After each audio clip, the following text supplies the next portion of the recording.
Bénissons le Seigneur pour ce nouveau temps agréable, favorable qu'il nous accorde.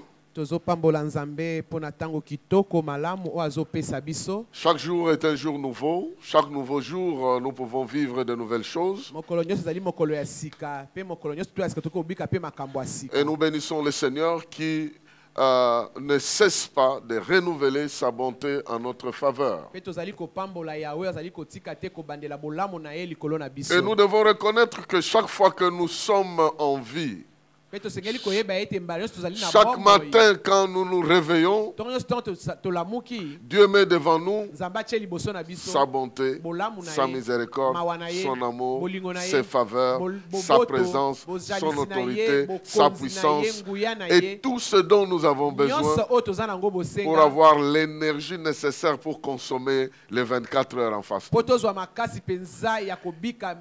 Il est l'origine de notre vie et il est la source de notre providence. Et tout ce que nous avons nous vient de lui. Et rien de ce que nous avons ne peut venir que de lui. Tout ce que nous avons nous vient de lui. Rien de ce que nous avons ne peut venir de lui. Amen. Amen. Alors, salue ton frère. Ah non, on est en confinement, s'il te plaît. Alors, garde ta salutation. Je voulais dire salut ton frère. J'ai oublié les consignes de barrière. C'est quoi un signe barrière? Voilà. Donc, nous allons aujourd'hui commencer. Déjà aujourd'hui, ça sera juste une introduction d'une série d'enseignements de Pentecôte. Parce que nous entrons dans la semaine de la Pentecôte. Dimanche prochain, c'est le dimanche de la Pentecôte. Et avant que nous arrivions au jour de la Pentecôte proprement dite, nous allons déjà commencer à enseigner l'importance de l'Esprit pour que nous comprenions la place du Saint-Esprit dans notre vie et que nous puissions nous positionner par rapport à cette place-là et que l'Esprit de Dieu joue son rôle dans notre vie. Donc, comme c'est un jour où nous préparons notre séminaire qui commence après-demain, le séminaire que nous commençons après-demain a pour titre « Mais par mon esprit ». Mais par mon esprit. Ce n'est ni par force, ni par puissance, mais par mon esprit. Nous voulons dire que par son esprit, certaines choses peuvent arriver et certaines choses aussi peuvent être bloquées. Alors aujourd'hui, en introduction, nous voulons voir la mission de l'Esprit dans les plans de Dieu.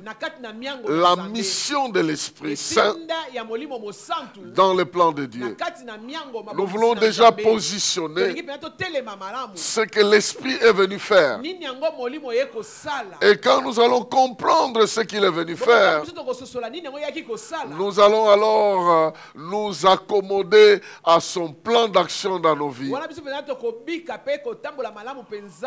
pour que nous puissions jouir des résultats de sa mission. Alors, nous allons lire un certain nombre de textes.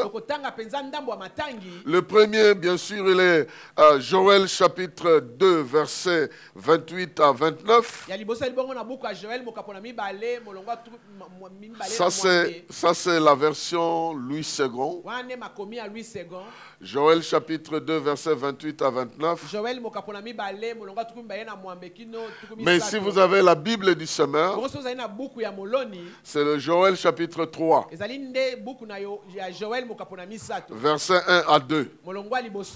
Donc ça dépend des versions que vous avez. Louis II, c'est le chapitre 2, verset 28 à 29. Tandis que la Bible du semeur, c'est le chapitre 3, verset 1 à 2. Donc il ne faut pas vous embrouiller quand vous avez une autre version. Ce texte est toujours là. Il est écrit ceci. Après cela, moi je répandrai mon esprit sur tout le monde. Vos fils et vos filles prophétiseront. Vos vieillards par des songes, vos jeunes gens par des visions recevront des révélations. Et même sur des serviteurs et sur les servantes, moi je répandrai mon esprit en ce jour-là. Ça c'est notre premier texte.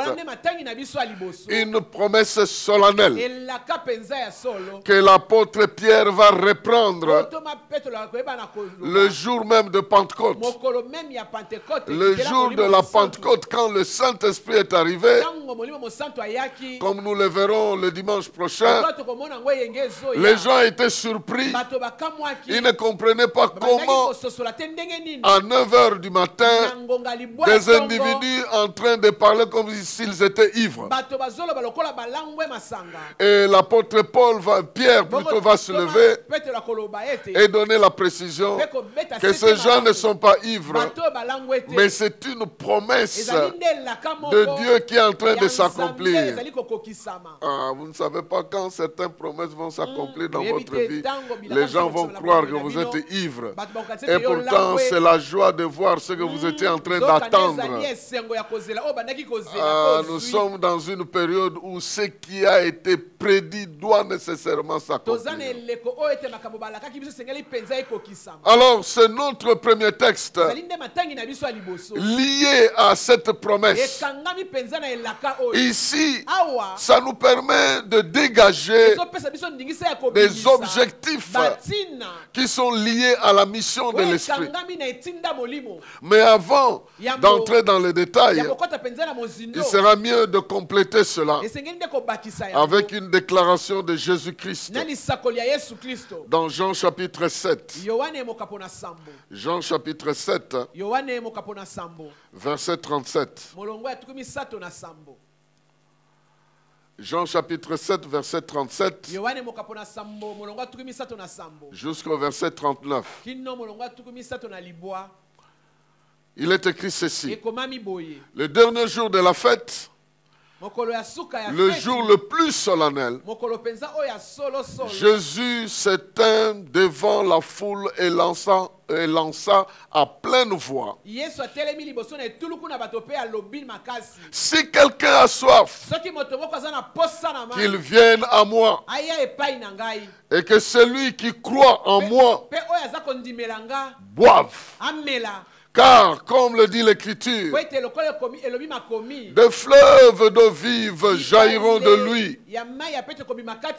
En disant cela, il faisait allusion à l'Esprit que devaient recevoir plus tard ceux qui croiraient en lui. En effet, en ce moment-là, l'Esprit n'avait pas encore été donné parce que Jésus n'était pas encore glorifié. Voici, bien-aimés dans le Seigneur, déjà une déclaration de Jésus. Ici, il fait référence à un autre texte de la Bible, de fleuves d'eau vive qui devaient couler de lui, de celui qui devait boire.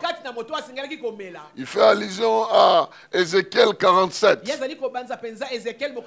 Nous aurons le temps de voir ça un autre jour. Mais ces deux textes nous aident à nous fixer. Je vais parler de 3 objectifs principaux dans la mission du Saint-Esprit. Il est venu faire plusieurs choses. Mais dans sa mission, il y a 3 choses sur lesquelles il devait se focaliser et sur lesquelles j'aimerais qu'il se focalise dans ta vie. La première chose dont nous allons parler, c'est la vie. Il est venu pour la vie. Mais pas n'importe quelle vie. La qualité de la vie de Jésus-Christ. C'est que Jésus a vécu, ce qu'il a représenté, ce qu'il a fait. Il est venu pour ça.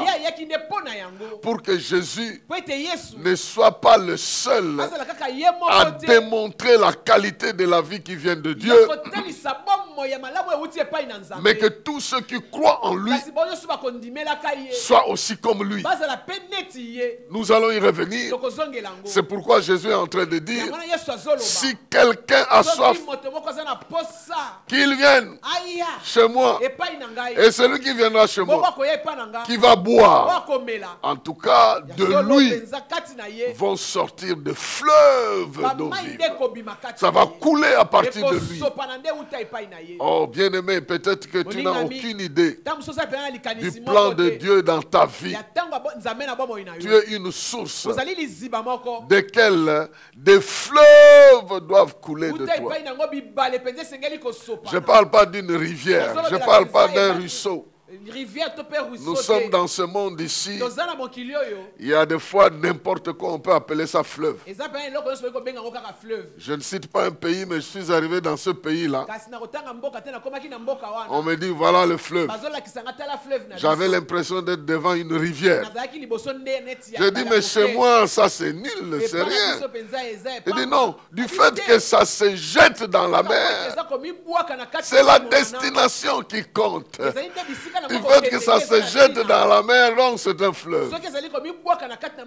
Et j'ai pensé à notre fleuve, le long, le grand, le majestueux, le fleuve. Quand ça entre dans l'océan, le fleuve Congo fait 30 km sans se mélanger à l'océan.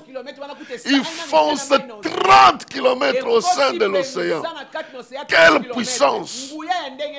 Mais il est aussi retourné avec véhémence par l'océan après s'être plongé dans l'océan. Mais il plonge quand même 30 km sans se mélanger, avec une distinction.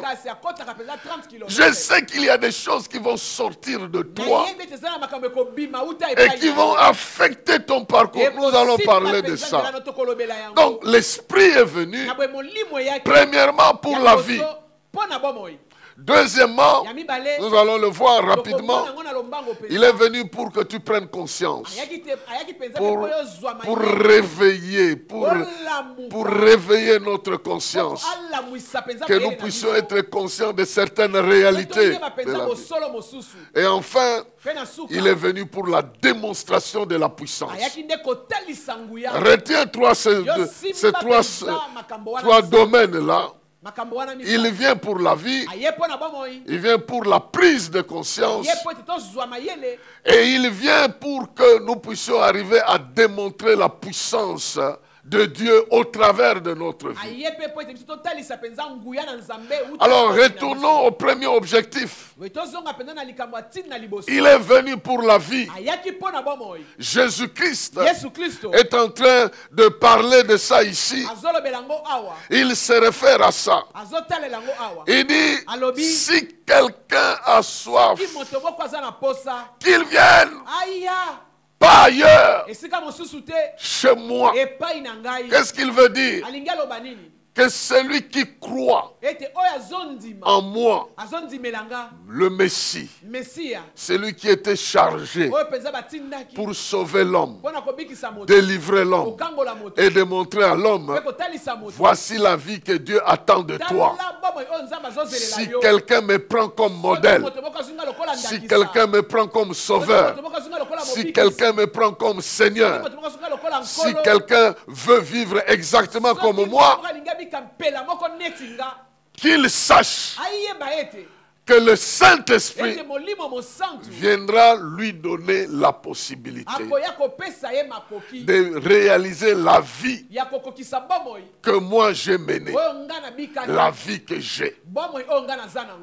Bien-aimé, Jésus a expliqué ça. Je ne vais pas trop entrer dans les détails. Dans Jean chapitre 3, à partir du premier verset, Jésus est en train de discuter avec un vieux Nicodème. Il dit à Nicodème, si tu ne nais pas de l'esprit, il te sera difficile d'entrer dans le royaume des cieux. Et il lui dit même, nous pouvons lire ça rapidement, Jean chapitre 3.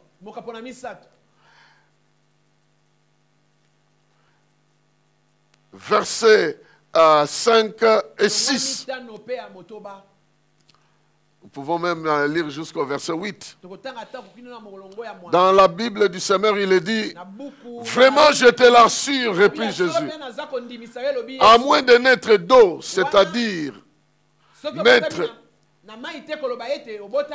naître de l'esprit, personne ne peut entrer dans le royaume de Dieu. Ce qui naît d'une naissance naturelle, c'est une vie humaine, naturelle. Ce qui naît de l'esprit est esprit. Ne sois donc pas surpris que je t'ai dit, il faut naître d'en haut. Le vent souffle où il veut. Tu en entends le bruit, mais tu ne sais ni d'où il vient, ni où il va. Il en est ainsi de quiconque est né de l'esprit. Jésus est en train d'insister que l'esprit est venu communiquer la vie et une nouvelle qualité de vie. Il dit, ce qui est né de la chair est chair. Ce qui est né de l'esprit est esprit. Or, dans Joël, c'est parce que nous avons lu dans la Bible du Seigneur, dans la version Louis II, il est écrit, dans les derniers jours, je répandrai mon esprit sur toute chair, sur la chair. Et chair ici, ça veut dire l'ensemble de l'être humain dans sa faiblesse. Donc le Saint-Esprit vient dans notre vie humaine afin de nous communiquer une vie qui n'est pas humaine. Une vie qui est supérieure à la vie naturelle humaine. Une vie qui ne vient pas des sources humaines. Une vie qui vient d'en haut. Une vie qui ne vient pas des calculs des hommes. Une vie qui vient de Dieu lui-même. La vie de Dieu lui-même. Il vient communiquer en nous. C'est ce que Jésus est en train d'expliquer à Nicodème. Il lui dit, celui qui est né de la chair, de naturel, il reste un homme naturel. Mais celui qui est né de l'esprit, celui qui reçoit la vie que l'esprit vient donner, il devient esprit. Alors, écoutez-moi bien aimé dans le Seigneur. Dieu est venu pour que tu deviennes réellement esprit. Parce qu'il t'a créé esprit. J'aimerais dire qu'il t'a créé esprit. Et puis, il t'a mis dans un corps pour vivre. Le péché a fait que ce qui arrive dans le corps t'embête, t'empêche de réaliser les vertus spirituelles par lesquelles tu as été créé. Et la Bible appelle ça la nouvelle naissance. Et tout ça ne peut pas venir d'ailleurs que de Jésus-Christ. C'est pourquoi Jésus avait dit, si quelqu'un croit, si quelqu'un accepte, si quelqu'un me reçoit, il reçoit la vie. Il reçoit une qualité de vie que le monde n'a pas. Et le Saint-Esprit vient pour confirmer, pour communiquer et rendre réelle cette vie-là, afin qu'elle arrive à se manifester. Ah, c'est important que tu comprennes que Dieu nous a amené une qualité de vie meilleure. Et cette qualité est en Jésus-Christ. C'est pourquoi 1 Jean chapitre 5 dit, celui qui a le Fils, il a la vie. Celui qui n'a pas le Fils, il n'a pas la vie. Et toujours Jean chapitre 3, vous connaissez le verset 16. Il dit que car Dieu a tant aimé le monde.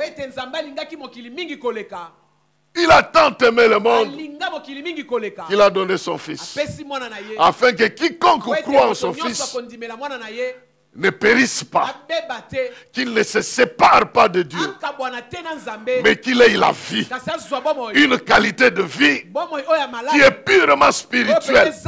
En d'autres termes, que quiconque recevra le Fils puisse avoir la possibilité que son esprit puisse vivre. Puisse vivre. Imaginez-vous, bien-aimé dans le Seigneur, ton esprit, je dis bien ton esprit, il ne peut pas tomber malade. Ton esprit ne mourra jamais. Ton esprit ne connaît aucun problème. C'est ton corps qui a des difficultés. Mais ton esprit créé à l'image de Dieu, ah, il ne connaît pas de limites, il ne connaît pas de problèmes, il ne connaît pas de barrières. Il a été créé avec la capacité de fonctionner comme à l'image de son Créateur. Il n'a aucune limite, il n'a aucun blocage. Il a été bloqué parce que le péché l'avait empêché. Mais quand Jésus est venu, il veut que cet esprit-là, qui a été créé à l'image de Dieu, reprenne la vie, reprenne sa manière d'agir. C'est pourquoi la Bible dit, il y a en nous l'esprit qui a des désirs contraires à ce qui est dans notre corps. Le corps va mourir et l'esprit va aller chez celui qui l'a créé. La Bible dit que la terre rentre à la terre et l'esprit rentre auprès de l'esprit en attendant la résurrection. Alors ce qu'il faut comprendre, bien-aimé dans le Seigneur, il y a une grande révolution qui a eu lieu avec la venue de Jésus. Et Jean, c'est toujours lui qui a commencé à dire ça. Que au commencement était la parole. La parole était avec Dieu. Elle était Dieu. En elle était la vie. Et tout ce qui a été fait par là. Et rien de ce qui a été fait n'a été fait sans elle. Mais en elle était la vie. Et la vie était la lumière du monde. Cette lumière-là, quand elle brille, elle ne peut pas être bloquée. Elle ne peut pas être contenue. C'est ça que la Bible dit. Elle est venue chez les siens ne l'ont pas reçue. Mais à tous ceux qui l'ont reçu, elle leur a donné le pouvoir de devenir enfants de Dieu, lesquels sont nés ni de la chair, ni du sang, ni de la volonté de l'homme, ni de quoi que ce soit, mais de la volonté de Dieu. Et bien-aimé dans le Seigneur, ton esprit renaît, récupère la vie de Jésus-Christ. Ce mystère-là se fait par la présence du Saint-Esprit. Quand quelqu'un, un pécheur quelconque, dit à Jésus, me voici, je t'accepte comme mon Seigneur et Sauveur, parce que c'est ça l'évangile. Rien que le fait d'ouvrir sa vie à Jésus-Christ, le Saint-Esprit vient lui communiquer la vie de Christ. Or, cette vie de Christ, elle ne peut pas être reçue par la chair. par le corps, elle est reçue par notre esprit. Et quand notre esprit reçoit cette vie-là, notre esprit commence à vivre en connexion avec Dieu. Notre esprit reçoit la connexion avec Dieu. Oh, c'est une vie de connexion avec Dieu. Tu es comme un frigo qui est resté longtemps inutilisé. Mais le moment venu, on le branche. On le branche. Quand on le branche, il va commencer à faire du bruit. Il va commencer à fonctionner, à mentionner que moi aussi je suis là. Ton esprit était comme ça, débranché à cause du péché. Mais quand tu as dit oui à Jésus, le Saint-Esprit vient te connecter au Messie. Au Messie. À Jésus-Christ, le roi, le Seigneur, le Sauveur, l'Alpha et l'Oméga. Tu es connecté à lui. Tu reçois sa vie. Tu reçois son autorité. Tu reçois sa puissance. Lui-même a déclaré qu'il est la lumière du monde. Il est la lumière du monde. Et celui qui le suit ne marchera pas dans les ténèbres, mais il marchera dans la lumière. La première chose, la grande activité de l'Esprit, lorsqu'il vient dans notre vie, c'est de nous ressusciter, c'est de nous donner la vie, c'est de communiquer à notre esprit la vie, notre esprit. Je dis bien notre esprit. Notre esprit, cette qualité de vie qui ne peut pas être bloqué par n'importe quoi ici. Oh, que ton esprit vive. Que ton esprit reçoive la vie. Jésus-Christ, en expliquant aux gens le problème de l'homme, la vie de l'homme, était en train de leur dire, ce n'est pas ce qui entre dans l'homme qui lui crée des problèmes. C'est ce qui sort de l'homme. Ce qui sort de lui, de son cœur. Et plutôt Proverbe 4 nous dit, garde bien ton cœur. C'est de lui que sortent les sources de la vie. Et c'est là que l'esprit va communiquer la vie. Et nous allons le voir un peu plus tard. Mais la première chose, il faut comprendre, bien aimé, si tu as Christ, tu as la vie. Ton esprit à l'intérieur là, il est bien vivant. Il a un peu de problème avec ton corps. Ton corps peut être menacé par les moustiques, mais les moustiques n'arriveront jamais chez lui. Ton corps peut être contaminé, ton corps peut tomber malade, mais lui là-bas, il est attaché à Dieu. Il n'a rien à voir avec tes petites histoires là. Il est attaché à la source éternelle de la vie, à la source permanente de la vie. Il est comme branché à la source éternelle de l'autorité, de la vie, de la gloire. Il est attaché là-bas. Il se nourrit de la parole. Et Jésus a dit, mes paroles sont esprit et vie. Il se nourrit de la parole de Dieu et produit la foi, la ferme assurance, même des choses qu'on ne voit pas.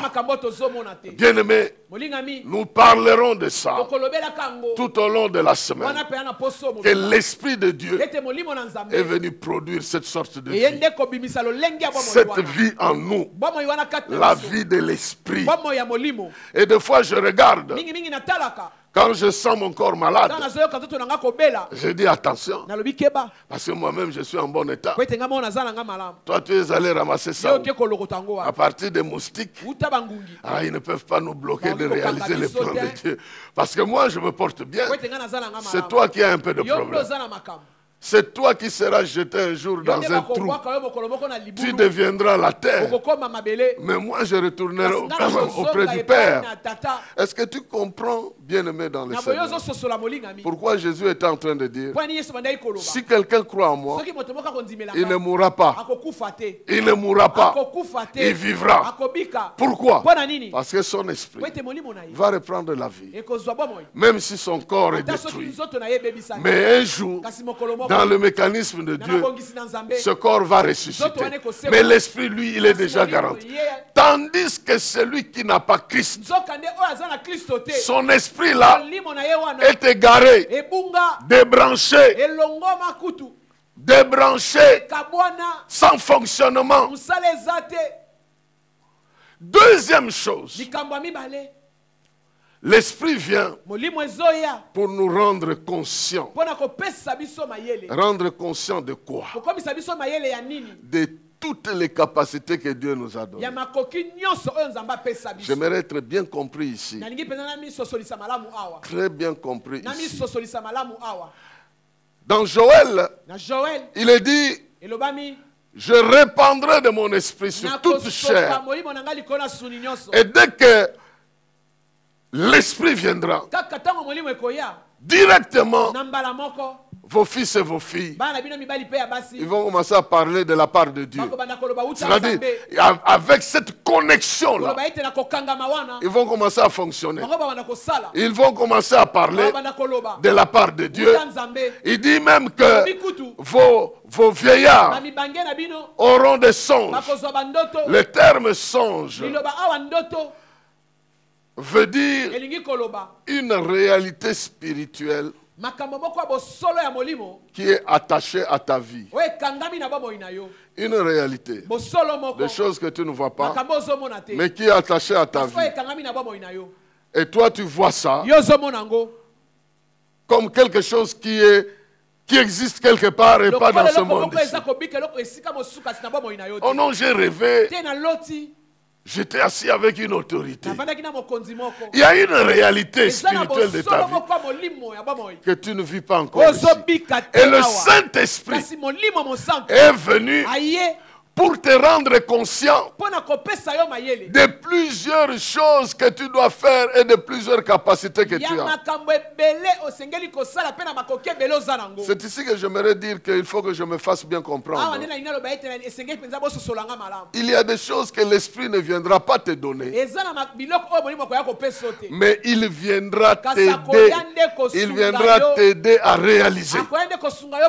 Parce que tu as déjà Christ. Tu n'es pas nul. Donc tu es comme un grain semé dans la terre. Donc la pluie vient pour aider au grain de se développer. Donc l'esprit viendra te couvrir afin que les projets de Dieu dans ta vie, qui viendront d'abord sous forme de rêves, puissent devenir des réalités. Ah, bien-aimé dans le Seigneur, tu es comme un frigo. Je disais qui existe déjà, qui est capable de fonctionner, mais c'est la connexion qui lui manquait. Et quand l'esprit vient te connecter, maintenant tu deviens capable de produire certaines choses qui étaient en Christ. La Bible dit, nous avons Christ, nous avons reçu pleinement en Christ, pleinement ce qui est divin. Parce qu'en lui, il y avait pleinement la plénitude de la divinité.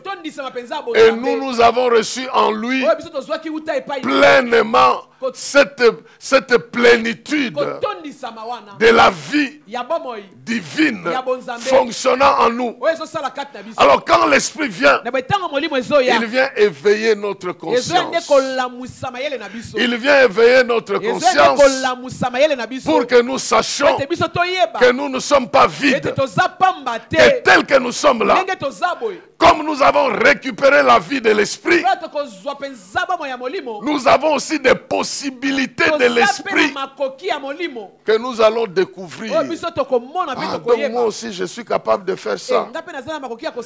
Capable de dire comme Pierre, je n'ai pas l'or, je n'ai pas l'argent, mais j'ai quelque chose.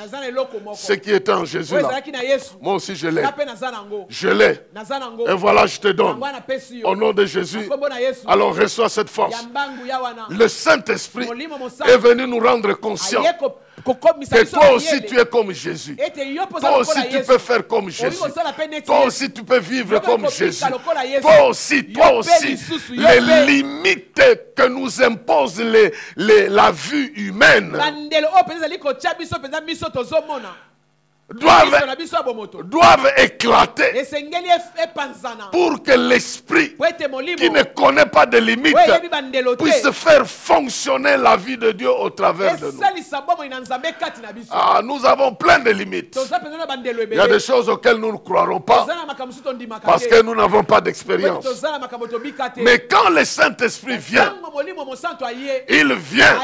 il entre dans ta vie, il viendra te rappeler les promesses. Il vient dans ta vie, il te dit, il y a aussi le mariage ici. Il y a aussi la promotion ici. Mais moi, avec 10 ans que j'ai fait, non, il y a la promotion là-bas.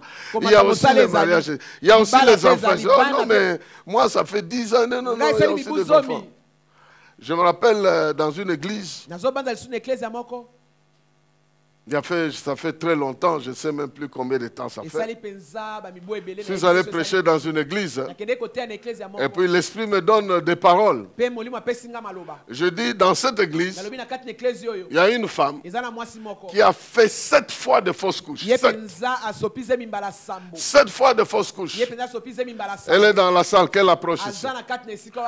Elle s'est levée, elle est en train de venir. Je dis, bon, son mari aussi est dans la salle. La femme me dit, non, mon mari n'est pas dans la salle. Moi, je dis, son mari est dans la salle, que le mari vient. La femme me fait signer, mon mari. Pendant qu'elle avançait, elle voit son mari avancer.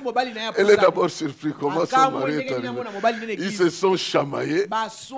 Ce jour-là, le mari a dit, va d'ailleurs dans votre histoire, là, je ne viendrai pas. Mais elle est surprise de voir qu'en fait, le mari était là. Depuis qu'ils ont été bénis ce jour-là, la situation a changé. Ils se sont rendus capables.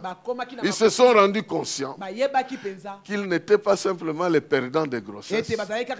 Mais Dieu leur avait aussi donné une destinée de garder des enfants que Dieu leur a donnés. Donc le Saint-Esprit vient avec une nouvelle conviction dans notre vie. Que par le passé, tu as vécu ça. Mais maintenant, avec la vie que tu as, il faut prendre conscience que ta réalité est différente de ce que tu avais d'abord vécu. Ah, tu deviens comme un Jacob qui a vu l'escalier et dit, ah, Dieu était ici. Et moi, je ne le savais pas. Bien-aimé dans le Seigneur, la Bible dit que l'Esprit témoigne dans notre esprit que nous sommes enfants de Dieu. Il est venu nous rendre conscients. D'ailleurs, Jésus avait dit que quand il viendra, il convaincra. Il convaincra le monde du péché, du jugement et de tout ça. Parce qu'il vient avec la capacité de convaincre. Or, qui parle de la conviction parle de l'éveil de la conscience. Il vient nous rendre conscients des erreurs, mais aussi des voies que nous devons suivre. Le Saint-Esprit, pendant toute la semaine dont nous allons parler, te rendra conscient que tu es un enfant de Dieu que tu es un enfant de Dieu et ce que tu es en train de vivre n'a rien à voir avec ce que Dieu avait prévu pour toi. Il veut te rendre conscient. Il veut te rendre conscient de la place que Dieu te donne. Il veut te rendre conscient de la place que Dieu te donne. Il veut te rendre conscient de l'autorité que tu possèdes. Il veut te rendre conscient des choses que tu es capable de réaliser. Il veut te démontrer que tu n'es pas vide, tu n'es pas n'importe quoi. Tu as quelque chose que le monde n'a pas. Tu as quelque chose qui est au-dessus du naturel. Tu as des choses qui ne peuvent pas fonctionner avec ton entendement humain. Il veut que tu prennes conscience que les promesses de Dieu peuvent devenir des réalités pour toi. Marie avait posé la question. Comment cela se fera-t-il? Il dit c'est le Saint-Esprit. Il viendra rendre possible des choses impossibles dans ta vie. Mais il doit te faire prendre conscience qu'avec Dieu, rien n'est impossible.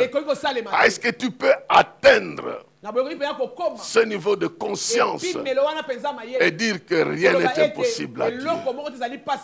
Rien n'est impossible à Dieu. Et qu'avec les capacités que Dieu te donne, tu peux résoudre les problèmes qui t'arrivent dans la vie.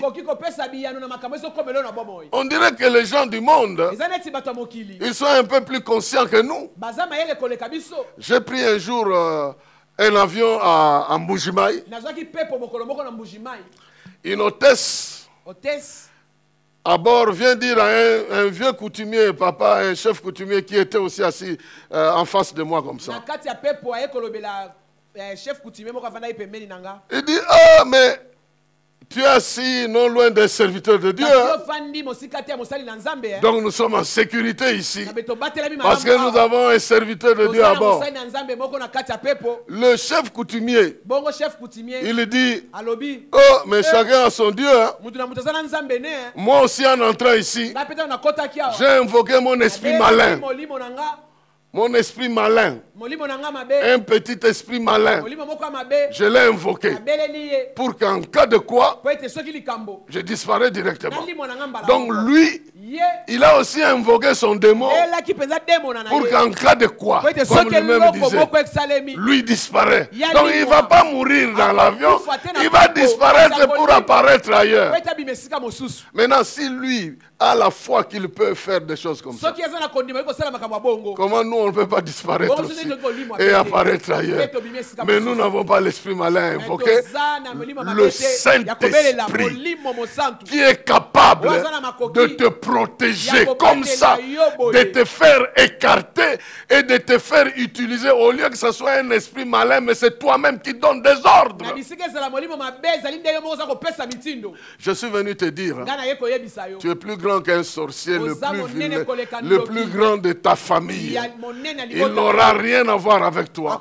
Parce que Dieu vient t'aider par la puissance de l'esprit à te rendre compte que tu peux prophétiser.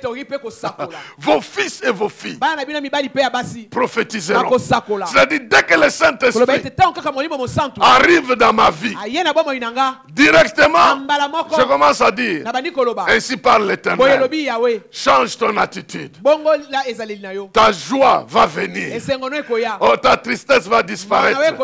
Comme Ésaïe 54 le dit, élargis l'espace de ta tente, élargis l'espace de ta tente.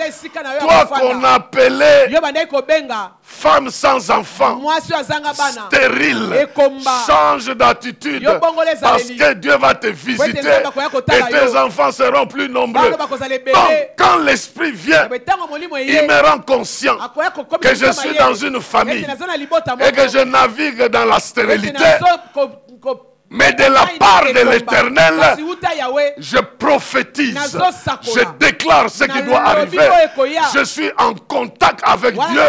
Il me révèle la vérité la réalité de ma vie, tout ce qui ne marche pas, je dois remettre ça en question.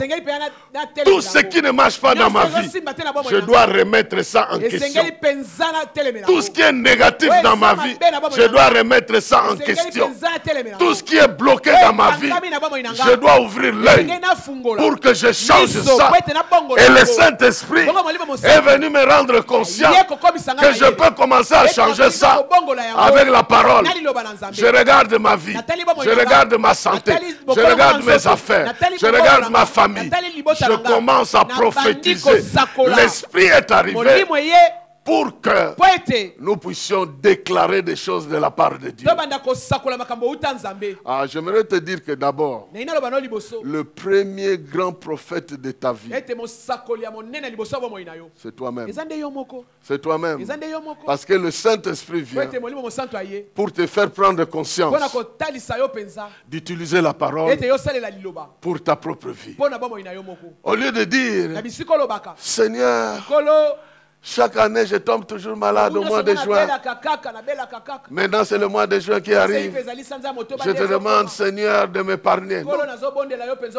Quand l'Esprit de Dieu te rend conscient que tu es enfant de Dieu, que tu as la vie de Christ, tu regardes le mois de juin.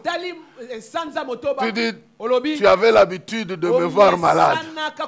Mais cette fois-ci, au nom de Jésus-Christ. Et celui qui parle, ce n'est pas la chair, c'est l'esprit qui est en communion avec Dieu, qui est devenu un avec Dieu, parce qu'il est écrit, si tu crois en Dieu, tu deviens un même. Cette parole-là, des fois, ça me fait trembler. Celui qui croit devient un même esprit avec Dieu. Tu deviens un, uni, comme branché avec Dieu. Donc ce qui te fait fonctionner, c'est ce qui vient de Dieu. Et tu dois maintenant prendre conscience que j'affronte le monde visible, non pas avec l'intelligence visible, mais avec la force qui me vient de l'Esprit de Dieu. Et tu peux regarder ta vie. La Bible dit, quand l'Esprit viendra, vos fils et vos filles, ils prophétiseront. Donc il est grand temps que les fils et les filles se lèvent. Ils regardent la famille. Elle est nulle part. Et pour dire, moi, je ne serai pas nulle part comme ici. Dieu a une destinée pour moi. Il est écrit, celui qui croit en Dieu trouvera dans son cœur. Il trouvera dans son cœur le chemin déjà tracé. Tracé dans ton cœur de ta destinée déjà tracée. Et les vieux, ils auront des songes. Il est écrit, ils vont voir des songes. En anglais, on dit ils vont songer les songes. Ils vont rêver des rêves. En d'autres termes, ils vont se rendre compte qu'il y a des sorts spirituels qui sont attachés à leur vie.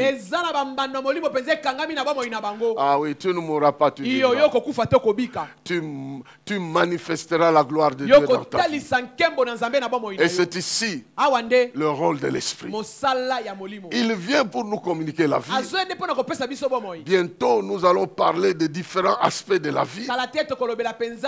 Parce que Jésus a dit, je suis venu afin que mes brebis aient la vie, mais qu'ils la vivent en abondance. L'Esprit viendra nous aider là-dessus. Deuxièmement, il est venu nous rendre conscients que nous appartenons à Dieu et nous ne devons pas tolérer n'importe quoi. Et nous devons accepter seulement des choses que Dieu a prévues pour nous. Ce qu'il n'a pas prévu pour nous, nous devons donner un véritable coup pour éliminer cela. Troisième chose, dont nous allons parler en long et en large pendant la semaine, c'est qu'il est venu nous rendre capables de démontrer la puissance de Dieu. C'est ce que Jésus disait à ses disciples. Vous aurez le Saint-Esprit. Il va venir sur vous. Et maintenant, vous allez avoir la puissance. Voilà ces trois étapes-là.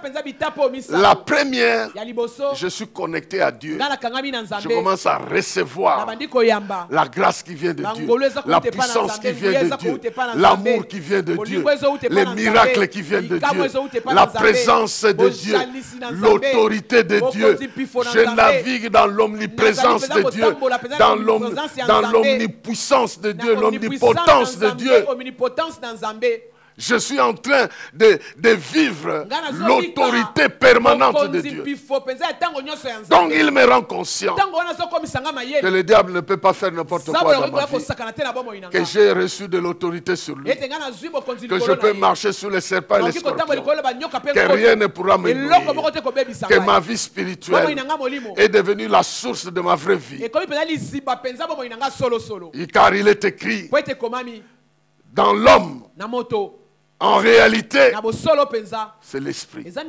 C'est le souffle du Tout-Puissant qui fait la différence. Ce n'est pas d'abord le corps ici, mais c'est l'esprit. Et avec le Saint-Esprit, notre esprit reçoit la vie, reçoit la force, reçoit la révélation de notre vraie identité. Maintenant, la troisième étape est encouragée à poser des actes. À poser des actes, à la démonstration de ce que nous croyons. Il va nous pousser à démontrer ce que nous croyons. Et en démontrant cela, nous manifestons l'autorité de Dieu. C'est pourquoi Jésus a dit à ses disciples, je vous ai donné le pouvoir de marcher sur les serpents, les scorpions. D'abord, votre joie n'est pas que les démons vous soient soumis, mais parce que vous êtes nés de l'esprit. Et vos noms sont inscrits dans le livre de vie. Vous avez la vie. Votre esprit est vivant. Et à partir de votre esprit, vous avez des capacités spirituelles. Les capacités spirituelles qui doit vous faire fonctionner. C'est pourquoi, bien aimé dans le Seigneur, même si c'est un petit enfant, dès que quelqu'un se convertit, il commence à voir des choses, commence à voir des réalités, parce que son esprit est en vie. Il voit même des choses qui viendront même avant sa mort. Il voit, oh non, j'ai fait un rêve, j'ai vu ceci, cela. Il cherche dans sa tête. Il ne comprend plus rien du tout de ce qu'il a vu.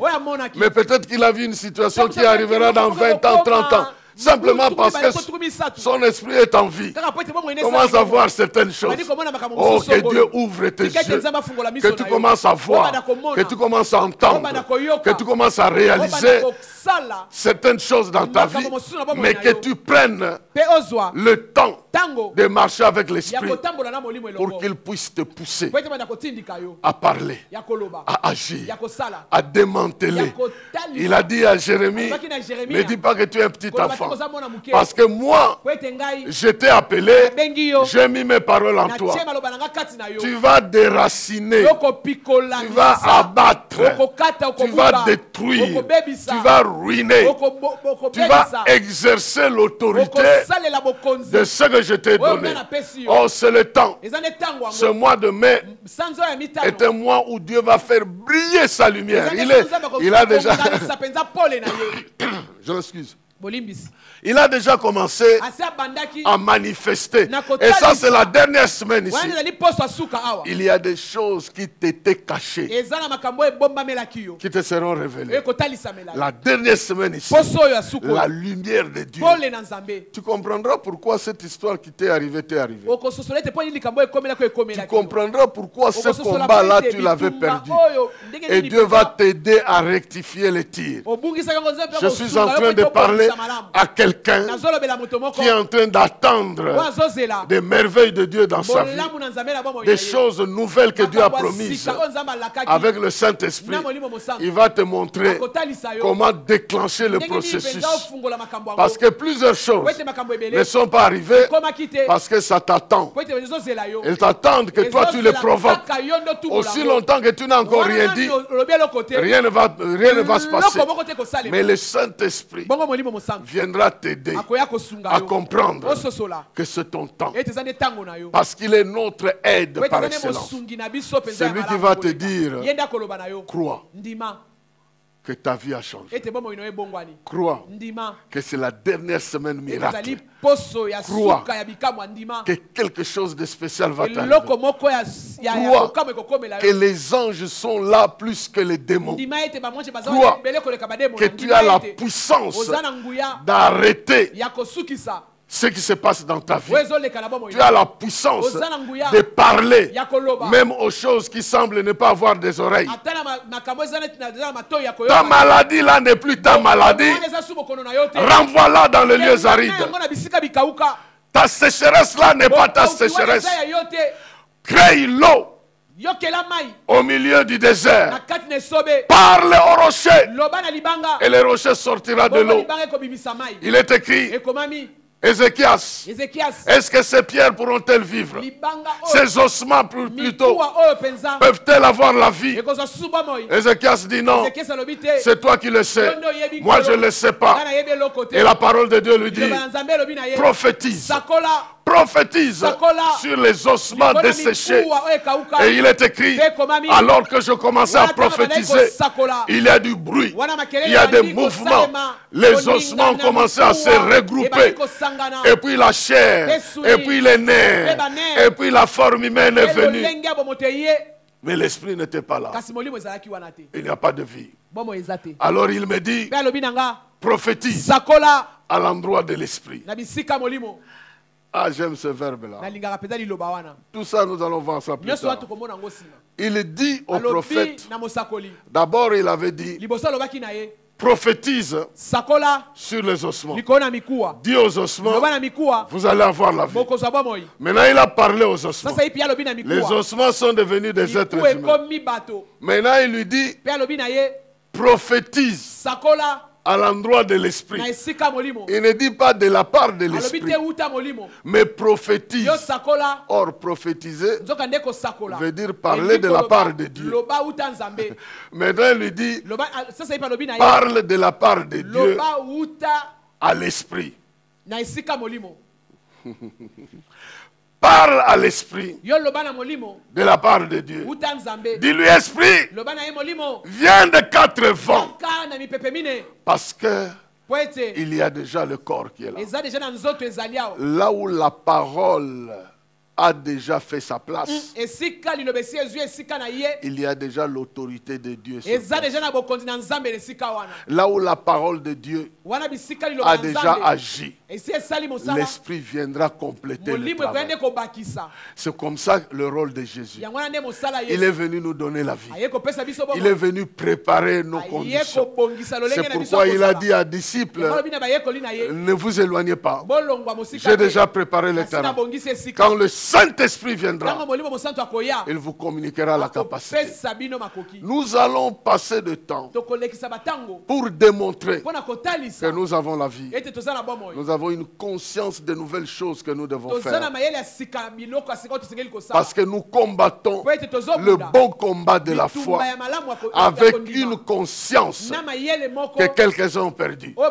Notre conscience nous vient de l'Esprit, qui nous rend conscients que nous sommes déjà dans la victoire et que nous n'allons jamais reculer. Et nous sommes obligés, avec la présence de l'Esprit, à démontrer la puissance de Dieu.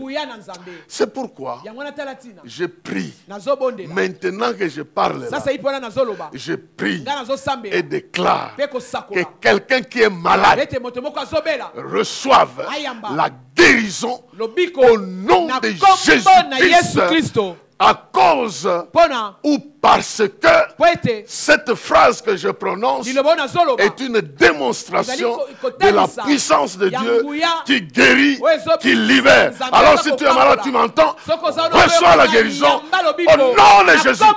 Et que cette guérison commence déjà à agir et à changer les paramètres de ta vie. Si tu ne marchais pas, tu marcheras.